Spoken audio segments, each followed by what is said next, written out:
There is a car in your neighbor's driveway that was not there last month.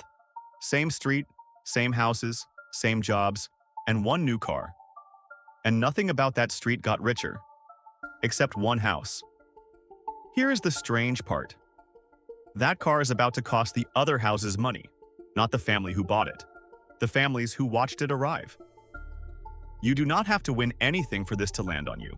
It runs on ordinary money, a raise of $4,000 a year, a bonus that finally clears, a side business that has one genuinely good quarter, and $25,000 sits in an account that has never held that much before. Feels incredible. And the moment the people around you can tell it happened, the price of your life quietly changes. Not your taxes, your prices, what you get quoted, what you get asked for, what you feel obliged to pick up on a Saturday, and you rarely see the old price again. That is not a mood. It has been measured. Economists have tracked lottery winners and the neighbors who watch them through bank records, credit files, and bankruptcy courts for 20 years. And the same pattern falls out every single time. So these are 7 rules that people who quietly hold money actually follow.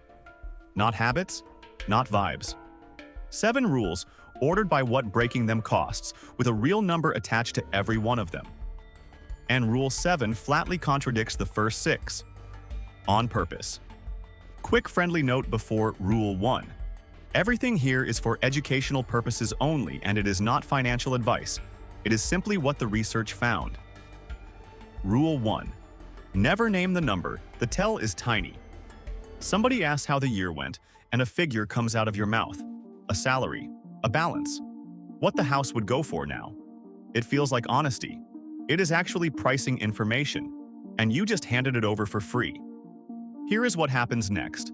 Once a seller has a rough idea of what you can absorb, they stop quoting the market and start quoting you. Experimental work on price discrimination puts the gain to that seller at roughly 1 to 3% of margin, and it widens the more visible your income is. 1 to 3% sounds like nothing. Put a picture on it. A $20,000 kitchen. That is $200 to $600 gone, for saying a number at a barbecue. Now run it again on the roof, the car, the lawyer, the wedding. Every quote, for the rest of your life. The quiet version is boring and it works. You say the thing everyone says. Decent year. Cannot complain. And the quote comes back anchored to what the job costs instead of what you look like you can carry. Over 10 years, that gap is not one bad quote. It is every quote. Rule 2. Buy the asset after the income proves itself. Never before. Back to that driveway. When Dutch researchers followed a postcode lottery, they had something rare. Winners and non-winners living on the same street, in the same houses, otherwise identical. So they could see exactly what the money did. And mostly, it did nothing. Food barely moved. Transport barely moved. Total monthly spending barely moved. One category jumped. Cars. Durable goods. The visible things. That is the whole mechanism in a line. Money that has not proved itself yet flows to the most visible thing available. Because visibility is what it was for. And a car is not a purchase. A car is a payment. Every month for years, made against income that has not yet demonstrated it, intends to keep showing up. The quiet version waits 12 months. 12 months of the money arriving on time, before any of it turns into something with a payment attached to it. $600 a month is a very ordinary car payment. $600 a month left alone instead, at ordinary long-run market returns, could come to somewhere in the tens of thousands over a decade. Same money. One version you park.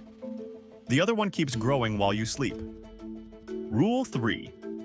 Let the house sit under the income. The tell is a raised landing and open house listings appearing on somebody's phone about 4 months later. This rule has the sharpest arithmetic in the video, so let me just show you what the researchers found and leave the judging out of it. A team working with the Philadelphia Fed matched real lottery wins to real credit files and real bankruptcy filings, down to tiny neighborhoods of about 13 households. Here is the finding that stopped me cold. When a neighbor won, the visible assets on nearby balance sheets moved. Bigger houses, better cars. A one standard deviation larger win nearby was linked to being about 1.2% more likely to own an expensive home, and about 2% more likely to own an expensive car. And the invisible assets? Cash. Pensions. They did not move at all. Nobody upgraded the retirement account. You cannot park that one in a driveway. And shelter has one property nothing else has. It does not come back down. Rent, mortgage, taxes, insurance. Once it steps up, it stays up. Good years and thin ones. The quiet version lets the raise land and leaves the housing exactly where it is for a full year. The difference gets banked instead. Then, in a thin year, there is somewhere to cut, which is an option nobody who ratcheted their housing still has. Rule 4. Keep a raise invisible for 12 months. Invisible from your spending, not from your household. The tell is adrift. Nothing dramatic. One dinner out becomes 2. Subscriptions creep.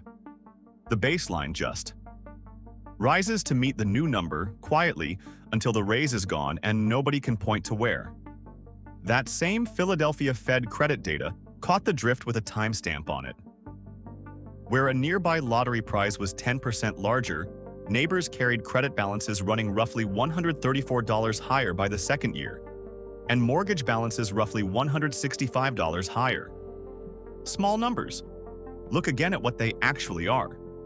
Not one of those people won anything, they only watched. And inside about 24 months, watching had shown up in their ledger. The quiet version is one boring instruction. The raise never touches the checking account. It gets routed on the first day it exists, before the household ever gets to feel it. Because here is the mercy hiding in lifestyle drift. You only have to beat it once per raise. Handle it on day 1, and it never becomes a habit you have to fight for the next decade. That might be the highest leverage sentence in this entire video. Rule 5. Never explain how it is made. The tell is a screenshot. Revenue, margins, the exact stack, posted in public because transparency gets engagement. And it does. It really does. What it also does is hand over the only part that was hard. Anybody can copy what you sell. The price. The offer. That was never the moat. The moat was the how. The sequence you paid for in wasted years. Once that is legible, it is free. And people copy faster than you would believe. That Dutch postcode study measured it. When one household on a street bought a visible car after a win, the odds a neighboring household bought a car within 6 months rose by close to 7 percentage points. They also traded into a car about half a year newer than the one already sitting there. Nobody next door got richer. They saw something, and they copied it, inside 6 months. That is imitation with a stopwatch on it. The quiet version still markets hard. It markets the outcome and keeps the machinery private. So the competition turns up to fight over the visible layer, while the layer that actually produces the margin sits exactly where it was. Rule 6. Separate the money from who you are. And before that can mean anything, we have to deal with the most repeated money statistic on the internet. You have heard it. 70% of lottery winners go broke. It is not true, and it gets better. Nobody can find where it came from. It gets credited to the National Endowment for Financial Education. So in 2018, NEFI went and said, publicly, that they do not have any research supporting the claim that 70% of lottery winners go bankrupt. The trail runs back to an offhand remark at a conference. That is it. A decade of headlines, built on a sentence somebody said out loud in a room. So what is the real number? 3 economists, Hankins, Hoekstra, and Skiba, published it in the Review of Economics and Statistics in 2011. 35,000 Florida lottery winners matched against actual bankruptcy records. People who won $50,000 to $150,000 filed for bankruptcy at rates statistically indistinguishable from people who won $1,000. A separate review tracked 180 documented Powerball jackpot winners. Of the 162 with traceable outcomes, 4 ended in financial ruin, roughly 2%, not 70. 2. So the curse is not real, and that is genuinely good news. But look at what that small group had in common. It was not the size of the check, it was that the number became the person. When who you are is a balance, every wobble in the balance turns into an identity emergency, and identity emergencies make spectacularly bad financial decisions. The quiet version keeps the money as math. A windfall is an event to be processed, not a personality to be adopted. Rule 7. Tell exactly one person and pick that person on purpose. 6 rules of say nothing. And now this? Because total silence is its own failure mode, and the research is fairly blunt about it. British longitudinal work on lottery winners turned up something nobody expects. Winners of £10,000 and up saw their friends more often afterwards and still scored lower on having a good support network. More contact, less support. Telling everybody does not buy you a circle, and holding the circle at 0 is harder than it sounds. A New Hampshire woman who won $559.7 million on Powerball had done almost everything right, and still ended up in court trying to keep her own name off the announcement because she had already signed the back of the ticket. So the structure that works is not 0 people. It is one channel, one person who sees the real number, a spouse, or an advisor you actually chose. Somebody whose job is to make your decisions better rather than to reprice you. Everything else runs through a written plan instead of a conversation. So when the requests arrive, and they do arrive, the answer is not a negotiation with somebody you love at a kitchen table. It is a policy, decided in a calm room years earlier. That is one leak, deliberate, aimed at the one person who improves the outcome, and nobody else. So what are all 7 of these really? One mechanism, and it has a name which makes the whole thing portable. Call it the visibility toll. Every cost in this video is the same trade. Repricing, obligation, the housing ratchet, lifestyle drift, imitation, identity. Visibility converts a private asset into a public liability. That is the entire idea. The moment a number, a method, or a milestone becomes visible, somebody's behavior toward you changes in a way that costs you money. They quote you higher. They ask for more. They copy what worked. They expect you to become somebody new. And none of this is modesty. Nobody in this video is being humble.